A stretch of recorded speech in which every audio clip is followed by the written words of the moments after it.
Hi, second grade. Welcome back. Today is Thursday, May 7th. This is your Wit and Wisdom lesson. Nice work on making it through a whole nother week of virtual learning. I wish that we could be together in our classroom, but I am sure that you all are doing a wonderful job from home. I see that when I check all of your work on our exit tickets. I checked last week when everybody wrote a paragraph. It was some really good writing, so nice work there. And you guys seem like you've all been really paying attention closely and doing such a nice job in coming up with some really deep thoughts and answering all of the work and doing the best that you can. So nice job. Keep up that hard work. We are almost through our entire school year and you will be ready for third grade. So yay for third grade. You guys have done such an amazing job this year in a time when it is not like our normal school time. All right, so what are we going to work on today? Let me share my screen with you so you can see what is on our agenda for Thursday. So for Thursday, what will you need? You are going to need a paper or notebook and your pencil.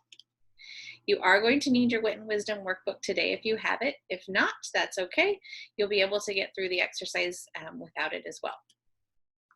Okay, you're going to need your learning partner, so someone to talk through some of your ideas and help you with your work, and a nice quiet space. So if you do not have one of those items, pause the video and grab it. If you aren't ready to concentrate fully yet, pause the video and take time to get comfortable, and when you are ready to move forward, press play and we will move on. What are you going to learn today? So by the end of today's lesson, you should be able to write an opinion statement. So that's our big goal for today. By the end of our lesson, you will have written an opinion statement on your own. How can evidence help you form an opinion statement? So remember, we said an opinion statement was what? Tell your learning partner. Do you remember what an opinion statement was? So if you said that an opinion is stating something that you feel or something you think about something, then you would be correct. A fact is when something is absolutely true. So if I say the car is red, that is a fact if you see a red car. If I say red cars are the best, that is my opinion. Maybe you don't think red cars are the best. But today we're going to look for ways that we can find evidence to back up that opinion. So evidence, why do I think that red cars are the best? So I need to give you some reasons or evidence as to why I think that red cars are the best. So maybe you can have the same opinion as I do later. Okay, and we're going to look at some words and examine some similarities between words. So words that mean kind of the same thing, but just a little bit different. Why do we choose different words to mean different things? Okay, so we're still thinking about this question. So turn and read this with to your learning partner, excuse me. Read this question to your learning partner. How does food nourish a community? How does food nourish a community? So think about some of the ways that food has been nourishing the communities in the last couple of texts that we've read. So in our first few books, we learned about how food nourished our body, but how did food help these communities become closer together? Remember, a community is the group of people who share a connection. So all of those people that lived in those towns where the soldiers came to and where the beggar came to, when they all came together and made soup, how did that help their community? If you said it brought them closer together and helped teach them to share, give yourself a thumbs up because you would be correct. All right, so I'm going to make myself small there. How do you form an opinion statement? Okay, so we read some opinion statements the other day, but I want you to learn today how to make your own opinion statement. So we have a little video to help guide us through that process. Here we go. And thinks about a person or a thing. What makes a sentence an opinion statement? If you think you know, put your thumbs up. If you don't know, put your thumbs down. And if you're not sure, put your thumb sideways. Last time we were together, you shared your opinion about the best tasting soup. Whisper this to your learning partner. When you make an opinion statement, it's important to offer a reason why you think or feel that way. My favorite soup is cabbage soup. I think it has the best tasting broth. Why is your soup the best tasting? Pause the video and tell your learning partner why you think this is the best tasting soup.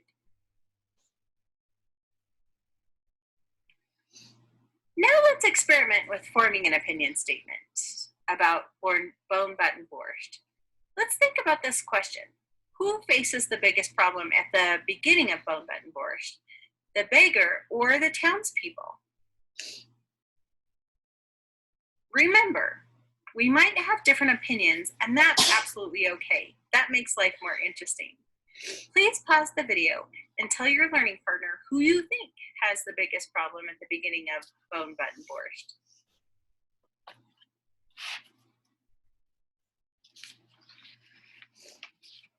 Now I'm going to go off screen so that way we can see the graphics better. Now let's collect some evidence and see if that changes your opinion or if it makes your opinion even stronger. You can make your own evidence organizer, but you don't need to because we'll be working on this together. I'm not going to read the whole story, I'm just going to read a few pages. As I read the text, you should listen closely for problems that the beggar and or the townspeople face. One dark winter's night, a ragged little beggar hobbled along the lonely road. It was snowy and bitter cold, but in his head it was warm and rosy. He saw a blazing fireplace and a table loaded with bowls of borscht, noodle pudding, roast chicken, fruit, nuts, and a jug of wine. And his host was saying, "More chicken, Mr. Beggar?" And he was saying, "Oh no, I couldn't eat another bite." Ah, there's nothing like being a beggar, he thought. Such good it brings out in people. They share, they give, and me, I get a little something too. It's perfect. The beggar reached the crest of the hill. He peered out through the driving snow into the night. So where's the town? He asked himself. There should be a town at the bottom of the hill. I can't see it. So far, all we know is that it's bitterly cold outside, and the beggar is outside. His clothes are raggedy, meaning not very nice or new. I don't know anything about the townspeople yet.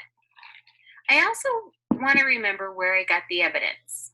So I'm going to put PG2 for page 2 because that's where I found the evidence.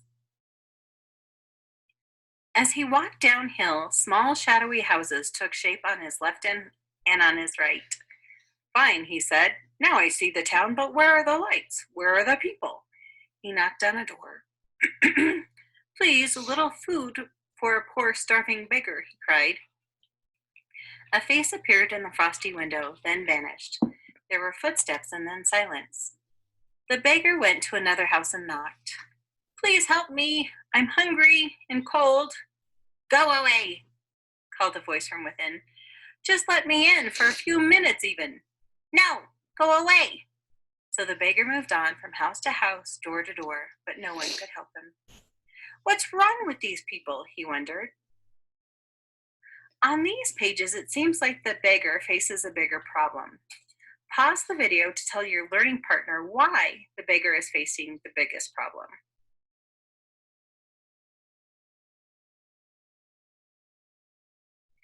Maybe you said that the beggar is hungry and cold. Or maybe you said that the townspeople told him to go away.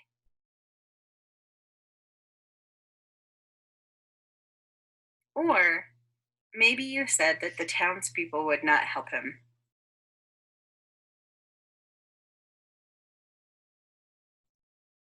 Let me add this to our evidence chart. When we reread the passage, I also noticed something about the townspeople. They don't come out of their houses. That seems like a big problem to me. I'm going to add that to our chart.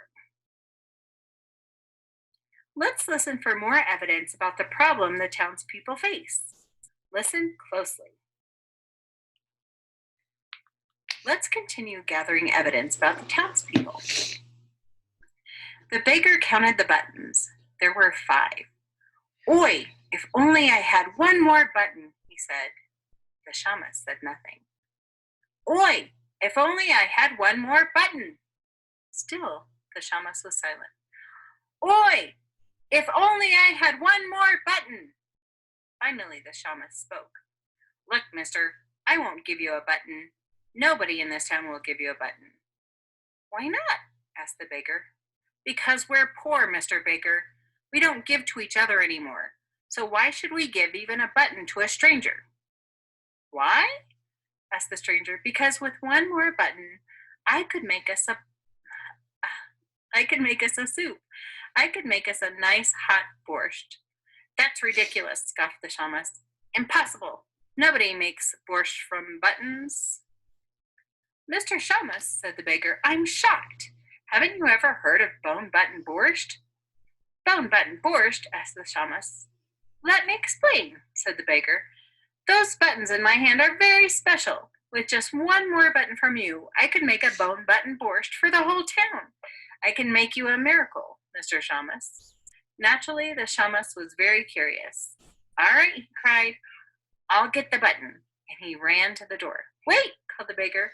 Only bowls and cups and a knife and a ladle and a spoon. Oh, and a pot maybe. The shamus sped down the road to the tailor's door and knocked. What evidence did you gather? Pause the video and tell your learning partner why the townspeople might face a bigger problem than the baker. Be sure to use evidence.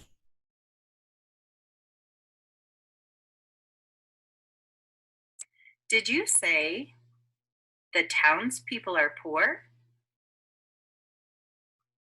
They don't give to each other?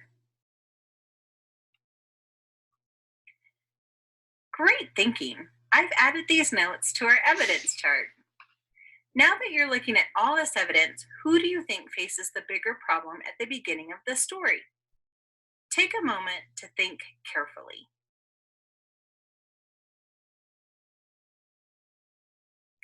Now, please share your opinion statement with your learning partner. Be sure to include a reason with 2 pieces of evidence from the text. You can use the sentence frame to help you. Pause the video now. Okay, scholars, make sure that you take your time and form a nice opinion statement, because I will tell you that you're going to need to write it in your exit ticket for today. So you're going to have to do this now or do it later. So take your time and give me your best work in coming up with your opinion about the townspeople.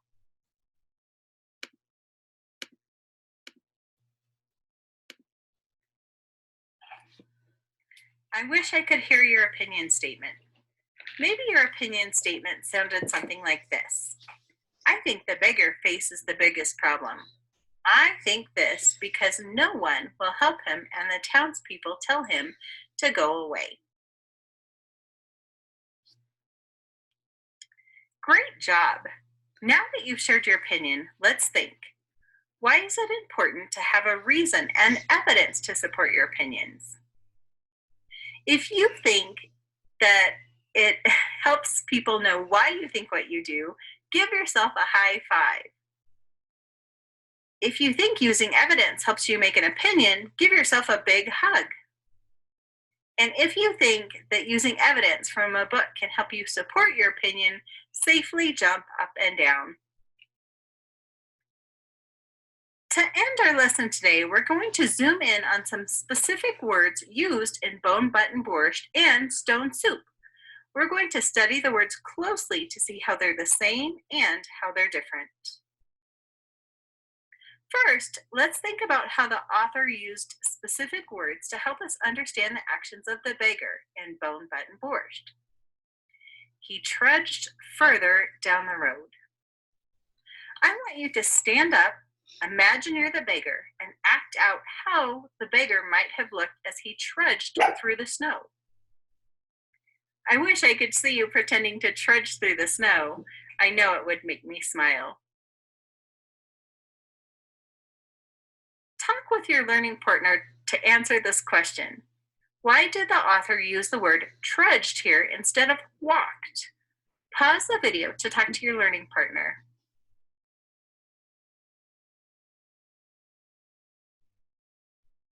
Did you talk about how the word trudged gives us a better sense of how hard his walk was?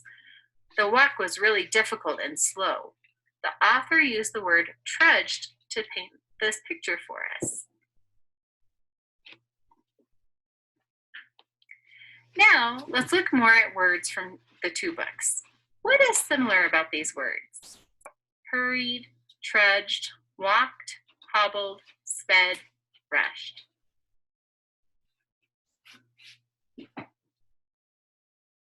Maybe you talked about how all of these words have to do with moving from one place to another. They are similar to walked, but they have slightly different meanings. Certain words are similar, but have small differences in meaning.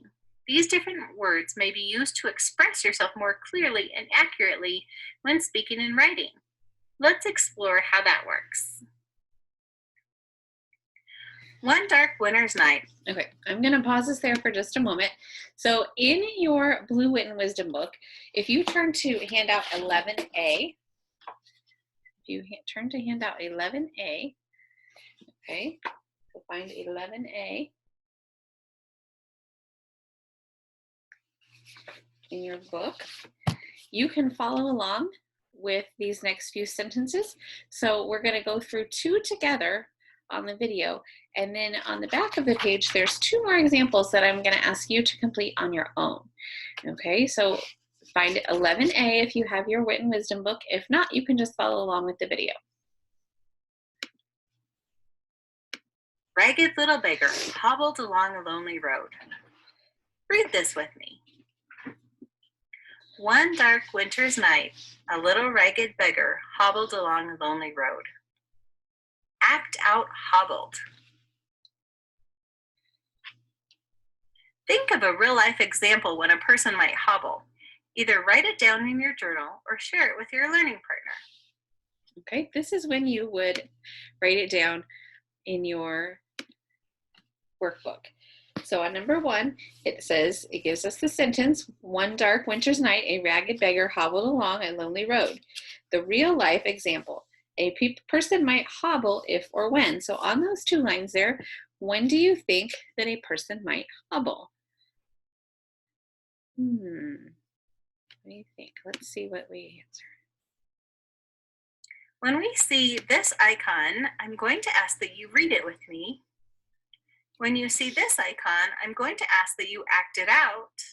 And when you see this icon, I want you to either write it down in your journal or share it with your learning partner by thinking of a real life example. Let's try that again. Do you remember the soldiers from the book we read in Stone Soup? This example is about them. Read it with me.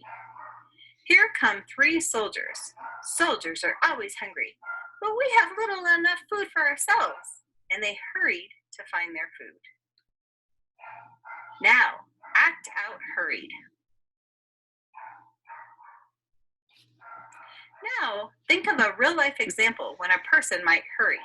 Either write it down or share it with your learning partner. Okay, this is where if you have your blue book, your Wit and Wisdom book, on those lines there where it says real life example, that is where you can write in your own words. Practice your nice, neat handwriting and give a real example as to when someone might hurry. You might have heard my dog barking in the background. Ordinarily, I would hurry to answer the door because someone rang the doorbell and my dog is barking. That would be my example of when I would hurry, is to answer the door.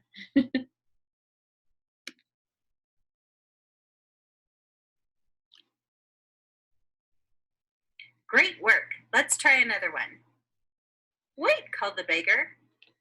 I need bowls and cups and a knife and a ladle and a spoon. Oh, and a pot maybe. The shamus sped down the road to the tailor's door and knocked. Read this with me. Wait, called the baker. I'll need bowls and cups and a knife and a ladle and a spoon. Oh, and a pot maybe. The shamus sped down the road to the tailor's door and knocked. Now, act out sped. Think of a real-life example when a person might speed. Either write it down or share it with your learning partner. Okay, if you have your workbook, this is the question on the back of the page.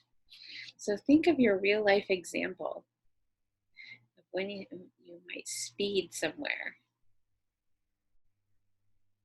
Maybe if you were late to school or late to your class or late to lunch, you might speed through the hallway, or you might speed if you were trying to get somewhere quickly.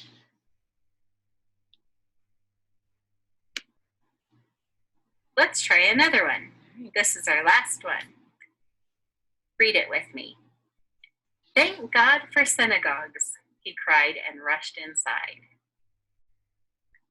Act out rushed. Think of a real-life example when a person might rush. Either write it down or share it with your learning partner. This is the last one on the back page of your worksheet. So fill in that last blank when someone might rush somewhere. I might rush to a party. I might rush to do something fun. There's lots of reasons why you might rush somewhere. I'd like to see what your reasons for rushing somewhere might be. Okay, let's think a little bit about word choice. So I am going to put some sentences up on the screen here, and I want you to read that along with me. So let's start with number 1. The girl with the broken leg, blank, across the street on crutches. So our choices for words are walked, hobbled, and ran. Read this sentence with me one more time. The girl with the broken leg, blank, across the street on crutches. Okay, so you could use any of these words really, but which word is the most appropriate way to describe how she went across the street?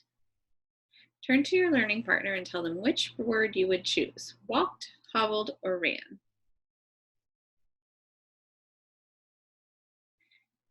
Remember, she's got a broken leg and she's on crutches.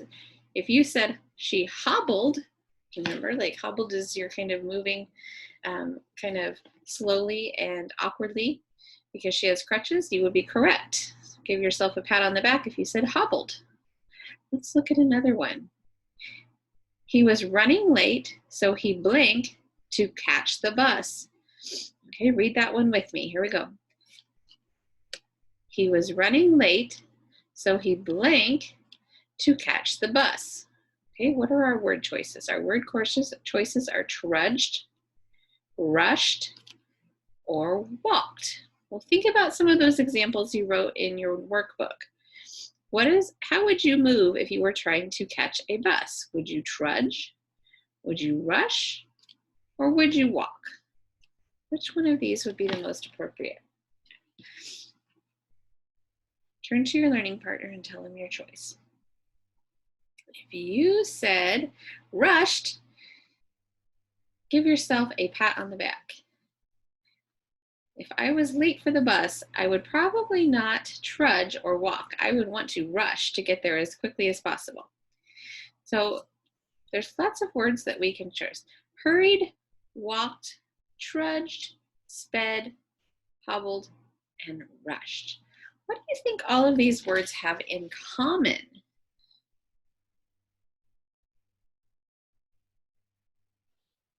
What is something that's similar about all of these words? Tell your learning partner, what do you think is similar with all of these words?